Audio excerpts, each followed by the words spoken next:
Pakistan stock data channel में खुशामदीद। उम्मीद है आप खैरियत से होंगे। तो देखते हैं मार्केट का कैपमैन एनालिसिस। आज की मार्केट तो काफ़ी परेशान कुन होगी लोगों के लिए, लेकिन स्टॉक मार्केट में कुछ भी एक्सपेक्ट किया जा सकता है।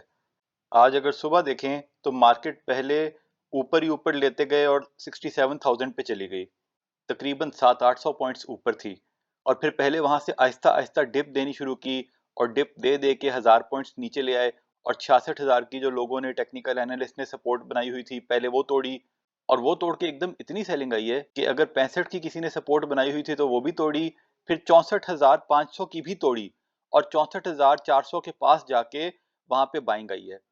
अब ये कहना कि भाई क्योंकि 66 की सपोर्ट टूट गई थी इसलिए लोगों ने सेलिंग की, ये बिल्कुल बकवास और बोगस बात है। असल में सिर्फ हुआ क्या है कि बड़े प्लेयर्स ने बड़ी प्लानिंग के साथ ये पैनिक फैलाया है, और ये देखें कितने वॉल्यूम्स यहाँ पे लगा के एकदम मार्केट को नीचे गिराया है, और वहीं से फिर बाइंग वॉल्यूम्स भी लगे हैं, और उसके बाद एकदम 700-800 पॉइंट्स ऊपर भी आ गई है। तो नजर तो ये आ रहा है कि मार्केट 1100 पॉइंट्स नीचे गई है, लेकिन असल में ये 2600 पॉइंट्स की करेक्शन हुई है आज। देखिए परेशानी की बात तो होती है, लेकिन यही हम आपको समझाते हैं कि जो लॉन्ग टर्म इन्वेस्टर होगा उसको ऐसी चीज़ों से परेशानी नहीं होनी चाहिए, और जो शॉर्ट टर्म ट्रेडर्स होते हैं या शॉर्ट टर्म इन्वेस्टर्स होते हैं वो कभी भी फायदे में नहीं रहते। और इसके रीजंस बहुत से लोग देने शुरू कर देंगे। जो 50 पे करेक्शन कहते थे, 55 पे कहते थे, 60 पे कहते थे, 65 पे कहते थे, वो आज यही कहेंगे भाई ये तो बड़े अरसे से ड्यू थी। इस तरह तो कोई भी कह सकता है, रोज कह सकता है कि यार कल करेक्शन आएगी, कल करेक्शन आएगी, कल करेक्शन आएगी, एक दिन तो बात सच्ची हो ही जाएगी ना। तो कोई भी इसका रीजन दें, असल में बात यही है कि जिस दिन बड़े प्लेयर्स का मूड बन जाए उस दिन ऐसे करते हैं वो लोग, और ट्रेडर्स मार खाते हैं। अब हम आपको कुछ शेयर्स की परफॉर्मेंस दिखा देते हैं। जैसे देखें एटीआरएल में एकदम यहाँ पे लाके उसको लोड लॉक पे लेके गए, और फिर कुछ वहां पे बाइंग भी आई लेकिन फिर नीचे ही रहा। उसके बाद पीआरएल के साथ ये देखें क्या किया। ये देखें 33 रुपए से एक, वो कहते हैं ना, 3 ही मिनटी में उसको लोड लॉक पे पहले लेके गए हैं और उसको वापस 33 पे लेके आए हैं। अब ये कोई कह सकता है कि भाई ये तो करेक्शन आई है, ये साफ साफ यहाँ से नजर आता है कि भाई उन्होंने सिर्फ जानबूझ के ऐसा किया ताकि लोगों से माल छुड़ाया जा सके। और जो ट्रेडर्स और शॉर्ट टर्म इन्वेस्टर्स होंगे वो सारे तो इस तरह मतलब नुकसान ही कराते हैं। इसीलिए हमारी मेजर होल्डिंग जो होती है वो लॉन्ग टर्म इन्वेस्टमेंट के पॉइंट ऑफ व्यू से होती है, और बहुत ज्यादा मार्केट के ऊपर जाने पे हम बहुत ज्यादा खुश भी नहीं होते, और इस तरह की परफॉर्मेंस पे हम बहुत ज्यादा परेशान भी नहीं होते। और इसीलिए हम लोगों को एडवाइस करते हैं कि भाई लॉन्ग टर्म इन्वेस्टर बने। उसके बाद ओजीडीसी भी नीचे काफी ऊपर था और उसको बहुत नीचे ले आए, और फिर वहां पे भी बाइंग आई। फिर एंग्रो के साथ भी एकदम इसी तरह किया और एकदम उसको ऊपर ले गए। फिर उसके बाद टीपीएलपी को लोड लॉक पे ले गए। I mean these are just few examples, और भी बहुत सारे शेयर्स का हुआ होगा। देखिए अब ये बात यही है कि भाई ये कहना बहुत मुश्किल है, ये कोई नहीं कह सकता। लोग अंदाजे लगाएंगे। अगर उनका दिल नहीं भरा तो ये पैनिक को कंटिन्यू भी कर सकते हैं, और अगर दिल भर गया हो, उनके टारगेट्स अगर अचीव हो गए हों, लोगों से माल जितना छुड़ाना था वो छुड़ा लिया हो, तो वापस ऊपर भी जा सकते हैं। ये तो कोई नहीं जानता। इसीलिए हम ये कहते हैं ना कि हर किसी ने अपना फैसला खुद करना है। लेकिन हम आपको यही बताते हैं, हमारे किसी शेयर में कोई स्टॉप लॉस नहीं था, ना वो हिट हुआ है, और यहाँ से मार्केट अगर नीचे भी गई तो हमें लॉन्ग टर्म के लिए कोई परेशानी नहीं है। हम तो वैसे भी रीजनेबल प्रॉफिट्स में है, वो प्रॉफिट ही थोड़े से कम हुए हैं आज। लेकिन अगर किसी ने आजकल में एंट्री ली हो तो उसको भी लॉन्ग टर्म के लिए परेशान नहीं होना चाहिए। देखिए हमने तकरीबन जो है ना, वैसे तो हमने 2004 में पहली दफा स्टॉक मार्केट में इन्वेस्ट किया था, लेकिन वो छोटा मोटा था और उसके बाद भी कभी को खास ज्यादा नहीं किया। प्रॉपर तरीके से 3 साल हुए हैं हमें स्टॉक मार्केट को फॉलो करते हुए, और यहीं से हमने सीखा, अपना नुकसान किया, और सीख सीख के हमने जाना कि कहाँ पे इन्वेस्ट करना चाहिए। लेकिन उसके बावजूद 2 से 2.25 साल हम लॉस में ही थे, और उसके बाद पिछले 6-7 महीने में आपके सामने जो कुछ हुआ तो हमारे अच्छे प्रॉफिट्स बने हैं। कहने का मकसद ये है कि long term investor long term फायदे में रहता है। Short term investor short term में कभी कभी उसको फायदा हो जाता है, लेकिन अल्टीमेटली वो नुकसान में ही रहता है। तो किसी भी खबर को बेस बना के इन्होंने किया हो, मतलब अब आपको एनालिस्ट ने कुछ तो बताना होगा ना कि भाई किस खबर की वजह से हुआ है, तो वो सब कुछ बकवास है। ये सिर्फ बात यही होती है कि उन्होंने मौका देखा, और मौका देख के उन्होंने इस तरीके से किया ताकि लोगों को डराएं। अब अगर लोग पूरी तरह नहीं डरे और उन्होंने अपना माल आज नहीं बेचा, तो ये 60,000 तक भी लेके जा सकते हैं मार्केट को। लेकिन वही बात है कि लॉन्ग टर्म इन्वेस्टर्स को परेशान नहीं होना चाहिए अगर उन्होंने अच्छे शेयर्स में इन्वेस्टमेंट की है तो। और हमने अपना ना कोई माल बेचा है, ना ही कोई माल बेचने का इरादा रखते हैं। आप लोगों ने अपना फैसला खुद करना है। अब जब मार्केट सुबह इतनी ऊपर थी, अगर वहां से देखें तो वहां से तो डे एंड पे हमें अच्छा खासा नुकसान नजर आ रहा है। लेकिन अगर हम कल के पोर्टफोलियो से आज के पोर्टफोलियो का डिफरेंस देखें तो हमारे पोर्टफोलियो में बहुत ज्यादा नुकसान नहीं हुआ। हमारे एक दो शेयर बहुत नीचे आ गए हैं, जैसे एटीआरएल है, लेकिन हमारा एक शेयर आज फिर अपर कैप पे चला गया, एनसीपीएल। लेकिन मार्केट के प्रेशर की वजह से उसका कैप टूटा और वो बहुत नीचे आ गया, लेकिन फिर भी वो पॉजिटिव क्लोज हुआ है। और जब ये अपर कैप पे गया तो हमने थोड़े से बेच दिए, थोड़े बहुत इधर उधर शिफ्ट किए, क्योंकि हमें तो अंदाजा नहीं था कि इतना ज्यादा डिप आज ये ले आएंगे। तो अटक रिफाइनरी भी जब 5 रुपए नीचे जाता हम एक ले लेते 100, फिर 5 रुपए नीचे जाता, जो हमने एनसीपीएल बेचा था उस तरह इस तरह शिफ्टिंग करते रहे हम। लेकिन वो काफी नीचे उसको ले गए कि हमारे पास पैसे ही मुक गए, जो थोड़े बहुत शेयर्स बेच के पैसे बनाए थे वो पैसे ही मुक गए। लेकिन यही बात है कि इसी चीज को आपने बर्दाश्त करना है, हौसला करना है, तो तब आप यहाँ पे लॉन्ग टर्म में कुछ फायदा हासिल कर पाएंगे। अब देखें, अगर आपने अभी माल नहीं बेचा और आप सोच रहे हैं कि भाई अब तो लगता है मंदी शुरू हो गई, कल मैं बेच के निकल जाऊं। देखें, आपने अगर कल सारा माल बेच दिया और मार्केट यहाँ से 60 पे चली गई, तो आप यही कहेंगे कि भाई अच्छा हुआ मैंने बेच दिया, मैं नुकसान से बच गया।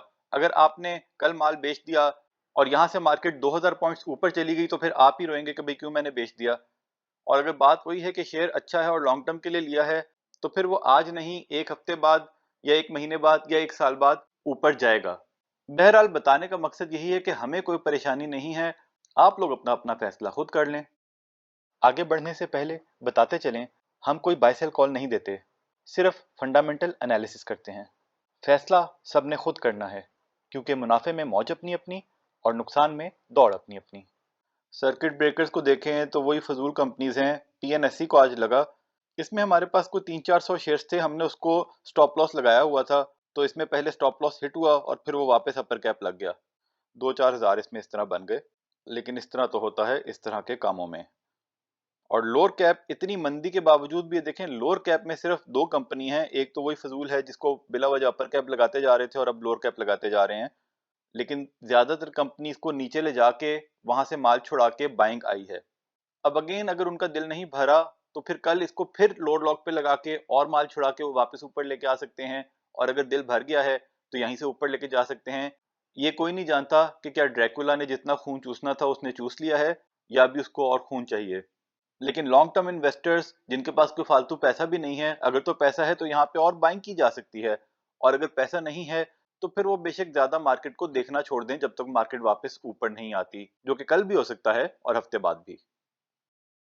फिर जी सुबह ही एंग्रो की अनाउंसमेंट आई थी कि उस मीटिंग में कोई प्राइस सेंसिटिव इन्फॉर्मेशन नहीं है। तो हमने उम्मीद तो की हुई थी कि कोई अच्छी खबर आएगी, लेकिन कुछ नहीं हुआ ऐसा। अब देखें, जो 2 दिन की मीटिंग हुई है, हमें उम्मीद तो यही है कि उसमें डिस्कशन यही हुई होगी कि एंग्रो एनर्जी के साथ क्या करना है। लेकिन कई दफा होता है कि कोई डिसीजन नहीं हो पाया होता, या डायरेक्टर्स कहते हैं कि भाई अभी हमें और इन्फॉर्मेशन लेके आए, कुछ और वर्किंग करके आए। तो देखिए अब ये इसका मामला कब तक चलता है, लेकिन इसकी वजह से आज ईपीक्यूएल में भी थोड़ा प्रेशर आया, कुछ तो उसका भी प्रेशर था जो पूरे स्टॉक मार्केट में चल रहा था। लेकिन जाहिर बात है ये न्यूज़ एक्सपेक्ट की जा रही थी, और ये न्यूज़ जब नहीं आई तो उसकी वजह से भी कुछ थोड़ा सा प्रेशर आया। लेकिन एंग्रो ने तो नीचे जाके रिकवरी दे दी, ईपीक्यूएल ने अभी कुछ शायद ज्यादा रिकवरी नहीं दी, लेकिन शायद बहुत नीचे गया भी नहीं था वो। तो अब जी लोगों को बेवकूफ बनाने के लिए 67,000 एक रेजिस्टेंस अब मार्क कर दी गई है, और 65,000 जो है अब वो सपोर्ट होगी, क्योंकि जैसे हमने खदशे का इजहार किया था कि हो सकता है पहले 66 की सपोर्ट को तोड़ा जाए, फिर 65 की सपोर्ट को तोड़ा जाए और फिर वापस ऊपर लाया जाए, तो उसी तरह किया गया और एक ही दिन में कर दिया बगैरतों ने। तो 65 को तोड़ के 65 से ऊपर क्लोजिंग दी है, तो अब पहली सपोर्ट 65 को बना लेंगे, अगली सपोर्ट 64,400 को बना लेंगे। अब कोई पता नहीं कि ये यहाँ से ये सपोर्ट फिर तोड़ के ऊपर लेके जाएंगे, यहीं से ऊपर लेके जाएंगे, 64,400 को भी तोड़ेंगे। तो ये वक्त ही बताएगा। लेकिन वही बात है कि लॉन्ग टर्म इन्वेस्टर्स कुर्सी को टाइटली पकड़ के बैठ जाएं, और जो शॉर्ट टर्म और ट्रेडर्स हैं उनको तो हम वैसे भी मशवरा नहीं देते, वो जो मर्जी करें। अच्छा, वैसे जब इतनी बड़ी गिरावट आती है ना, तो आमतौर पे ना उसमें शॉर्ट सेलिंग का बहुत हाथ होता है। अब देखें शॉर्ट सेलिंग क्या होती है। अब आप में से बहुत से लोगों को तो पता होगा शॉर्ट सेलिंग क्या होती है, लेकिन हम थोड़ा सा बता देते हैं। शॉर्ट सेलिंग में होता यह है कि आपके पास माल होता नहीं है, लेकिन आप उसको बेच देते हैं कि महीने के आखिर में जाके आप उसको सेटल करा सकते हैं। तो आप सबसे हम यही दरखास्त करते हैं कि शॉर्ट सेलिंग मत किया करें। पहली बात तो यह है कि इसके ऊपर काफी फतवे भी मौजूद हैं कि ये गलत है, और हम आपको थोड़ा सा बता भी देते हैं ना कि क्यों गलत है। देखें, कुछ लोग इसकी सपोर्ट में ये कहते हैं कि भाई अगर हमें महसूस हो रहा हो कि भाई मार्केट यहाँ से डिप ले रही है या वो शेयर यहाँ से डिप लेगा, तो हम वो शेयर बेच देते हैं और नीचे जाएगा तो खरीद लेंगे और उससे प्रॉफिट बना लेंगे। ये एक स्ट्रेटेजी है और पूरी दुनिया में होती है, तो इसलिए इसको होना चाहिए और सीख के लोगों को करना भी चाहिए। लेकिन असल में बात क्या होती है, देखिए एक दो बंदे के इस तरह शॉर्ट सेलिंग से तो कुछ फर्क नहीं पड़ता। ये जो बड़े प्लेयर्स होते हैं, ये कई दफा क्या करते हैं, ये बहुत मैसिव शॉर्ट सेलिंग करते हैं। यानी कि उनके पास कोई शेयर होता ही नहीं है, एकदम वो 10 मिलियन शेयर मार्केट में शॉर्ट सेल कर दें। अब कोई ऐसा शेयर जिसके एक दिन में वॉल्यूम ही 10 मिलियन लगते हैं, अगर 10 मिनट के अंदर मार्केट में उसके 10 मिलियन शेयर्स को शॉर्ट सेल कर दिया जाए, तो ये लाजमी बात है एकदम सेलिंग उससे ट्रिगर हो जाएगी, क्योंकि बहुत से दूसरे लोग भी वॉल्यूम्स पे काम कर रहे होते हैं। वो देखेंगे कि जब किसी शेयर में सेलिंग वॉल्यूम्स लगे हैं, तो वो भी अपना माल बेचना शुरू कर देते हैं। और इसी तरह एक प्लेयर को देखा देखी कोई दूसरा बड़ा प्लेयर वो भी अगर इतने ज्यादा पैसे मार्केट में एकदम शॉर्ट सेल कर दे, तो वो शेयर बिल्कुल नीचे आ जाता है। इस स्ट्रेटेजी का मकसद इसके अलावा और कुछ है ही नहीं कि लोगों का माल लूटा जाए। ये एक ऐसा टूल बड़े प्लेयर्स के हाथ में पकड़ा दिया गया है, जिससे वो जब उनका दिल चाहे वो लोगों के साथ खेलते हैं और लोगों का माल लूट के ले जाते हैं। कई दफा शॉर्ट सेलिंग तो इस तरह होती है कि एक दिन की और दूसरे दिन वापस होगी। कई दफा पूरा पूरा महीना, पूरे पूरे साल कुछ शेयर्स में, खसूसन जिनके फंडामेंटल स्ट्रांग नहीं होते, शॉर्ट सेलिंग की जाती है और उसको इतना नीचे ले आते हैं कि लोग बर्बाद हो जाते हैं। तो ये सिर्फ धोखा और फरेब है। सिर्फ मार्केट में ये करने की इजाजत है, तो इसका मतलब ये नहीं कि हम लोगों को भी ये करना चाहिए। कोई दूसरा क्या करता है ये उसका अपना अमल है, लेकिन हम अपने अमल के जिम्मेदार हैं। इसलिए हमारी आप लोगों से यही रिक्वेस्ट है कि आप लोगों में से कोई इसके बारे में ना सोचे, और अगर कोई करता भी है तो करना छोड़ दे, क्योंकि ये गलत है और ये सिर्फ धोखेबाजी के लिए किया जाता है। साफ सुथरी और जायज कमाई की कोशिश ही करनी चाहिए। और इतना बड़ा जो पैनिक हुआ है, इसमें यकीनन शॉर्ट सेलिंग का बहुत हाथ होगा। तो आप ऐसे धोखे के हिस्सेदार मत बने। अच्छा जी, एक दो भाइयों ने कहा कि भाई वीडियो 8 बजे अपलोड कर दिया करें। वैसे तो हमें बड़ी खुशी हुई कि हमारे एक और व्यूअर ने उनको वहीं पे जवाब दे दिया कि क्यों ऐसा मुश्किल है, और हम इसके बारे में पहले बता चुके हैं, लेकिन फिर बता देते हैं। देखिए पहली बात तो ये है कि वीडियो शुरू करने से पहले मार्केट खत्म होने का इंतजार करना होता है। फिर मार्केट खत्म होने के बाद इंसान की जिंदगी में और भी काम होते हैं, और भी गम होते हैं जिनको उसने देखना होता है। जब तक मार्केट चल रही होती है तब तक तो दूसरे कामों को छोड़ा जा सकता है या उनको थोड़ा सा डिले किया जा सकता है, लेकिन मार्केट खत्म होने के बाद इंसान ने दूसरे काम भी करने होते हैं। फिर उसके बाद हमारे घर के बाहर बच्चों ने रोला डाला होता है और मगरिब तक वो रोला चलता है। तो अगर उस वक्त हम वीडियो रिकॉर्ड करेंगे तो आपको सिर्फ बच्चों का शोर शराबा ही सुनाई देगा। हमारे पास वीडियो बनाने का जो टाइम होता है ना, ड्यूरेशन, वो सिर्फ मगरिब से इशा के दरमियान का होता है। क्योंकि जब इशा का टाइम होता है, तकरीबन आधा घंटा जो है, इर्द गिर्द की मुख्तलिफ मसाजिद में अजानों का सिलसिला शुरू हो जाता है, जो तकरीबन वक्फे वक्फे से आधे घंटे तक चलता है। अब इस पे हम इससे ज्यादा कुछ नहीं कहेंगे, वरना कोई हमारे पीछे ही ना पड़ जाए। और अगर हम इशा की अजानों के खत्म होने का इंतजार करेंगे, तो काम ही हमारा 8 बजे के बाद शुरू होगा। कभी कभी जब रात को 12 बजे वीडियो अपलोड हो, तो फिर वही होता है कि हमारे से मगरिब से इशा के दरमियान वाला टाइम भी मिस हो गया है। फिर उसके बाद हम वीडियो को एडिट भी करते हैं। कुछ लोग कभी कभी तारीफ कर देते हैं कि भाई आप बड़े अच्छे फ्लो में बोलते हैं, बल्कि एक भाई ने एक दफा कह दिया कि आप तो न्यूज रिपोर्टर बन जाएं। देखें हमारे माशरे में ना लोगों को अपनी गलतियां मानना पसंद नहीं है, और अपनी कमियों को कोई हाईलाइट नहीं करता। हमारे तजिए से कभी कभी आप मुखालफत करें या कोई उल्टी सीधी बात करें तो हमें भी अच्छा नहीं लगता, लेकिन हम अपनी कुछ कुछ गलतियां या कमियां मान भी लेते हैं। तो हमारी बातों का फ्लो कोई बहुत अच्छा नहीं है, और बिल्कुल भी हम न्यूज रिपोर्टर नहीं बन सकते। ये तो हम वीडियो को अपनी एडिट करते हैं, तो आपके सामने एक अच्छी वीडियो, अच्छा प्रोडक्ट निकल के सामने आता है। जिस तरह आपने बहुत से दूसरे लोगों की वीडियो में देखा होगा कि उनकी वीडियो एडिट नहीं होती, लेकिन बीच में ही वो जमाई ले रहे होते हैं, कभी डिकार मार रहे होते हैं, कभी अंगड़ाइयां ले रहे होते हैं, कभी कुछ कर रहे होते हैं, और कई दफा हमें वो देखते हुए सुनते हुए थोड़ी कोफ्त भी होती है। तो हमारी कोशिश यही होती है कि ऐसी चीजों को थोड़ा सा एडिट कर दें, ताकि आपको वीडियो का फ्लो अच्छा महसूस हो। तो वो एडिट करने में भी घंटा लग जाता है कम से कम। उसके बाद वीडियो एक्सपोर्ट करना, फिर उसको अपलोड करना, तो ये सब काम करते करते उसका टाइम ज्यादा हो जाता है। तो इसलिए हम आपकी इसमें कोई हेल्प नहीं कर सकते। जिस दिन हमारा काम ये जल्दी हो जाता है तो वीडियो 8-9 बजे आ जाती है, जिस दिन थोड़ा लेट होता है तो उस दिन लेट आती है। और बीच में इतना शोर शराबा है, जो मगरिब से इशा वाले टाइम में भी इतना शोर शराबा होता है कि हमारे घर के पास से हर 20 सेकंड बाद, 30 सेकंड बाद कोई बाइक वाला गुजर रहा है यहाँ पे कुछ गाड़ियों की वर्कशॉप्स भी हैं, तो गाड़ियां वाले आके घुमाना शुरू कर देते हैं। कुछ लोग मोहल्ले के आके गप्पे मारना शुरू कर देते हैं, इतनी ऊंची कि वो घरों के अंदर आवाजें आती हैं। तो इन सब मुश्किलात के होते हुए आपके सामने एक अच्छा प्रोडक्ट लेके आना, उसमें टाइम लगता है। तो इसलिए अगर लेट आती है तो उसको बर्दाश्त करें, और अगर आप रात को देर से नहीं सुन सकते तो फिर अगले दिन मॉर्निंग में सुन लें, क्योंकि मोबाइल पे डेटा भी तकरीबन सबके पास होता है, तो सुना तो जा सकता है। फिर एक भाई ने HTL का पूछा, तो उसके बारे में हमने वैसे टच बेस पहले की हुई है, पर थोड़ा सा दोबारा से देख लेते हैं। तकरीबन 30 रुपए इसकी कीमत है। फाइनेंशियल्स देखें तो 23 में लॉसेस में थे, 22 में अच्छा प्रॉफिट था, लेकिन 23 में लॉस हो गया है, और 24 के पहले क्वार्टर में भी लॉस में है। तो सिंपल सी बात है, प्रॉफिट्स अच्छे नहीं चल रहे तो हम अवॉइड करते हैं ऐसी कंपनी को। हमारे जो 3 क्राइटेरियाज होते हैं, प्राइस, अर्निंग। जब लॉसेस में चल रहे हैं तो प्राइस अर्निंग तो है ही कुछ नहीं। डिविडेंड देखें, 22 में इन्होंने दिया था लेकिन 23 में कुछ नहीं दिया, तो उस हिसाब से डिविडेंड यील्ड भी नील है। वैसे तो इन दो क्राइटेरिया के नील होने के बाद हम बुक वैल्यू को ज्यादा अहमियत नहीं देते, लेकिन फिर भी तीसरा क्राइटेरिया बुक वैल्यू होता है कि ये बुक वैल्यू से नीचे है कि ऊपर। तो इस वक्त SCS की साइट में लोडिंग का मसला है, वो आप खुद बुक वैल्यू देख लीजिएगा।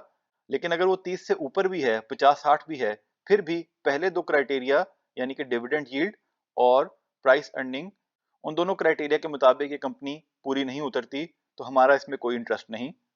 और 5 साल की परफॉर्मेंस देख लें तो ये 90 तक भी गया हुआ है। तो टेक्निकली जब दिल करे तो बड़े प्लेयर्स इसको वहां पे लेके जा सकते हैं, इसलिए आप अपना फैसला खुद करें।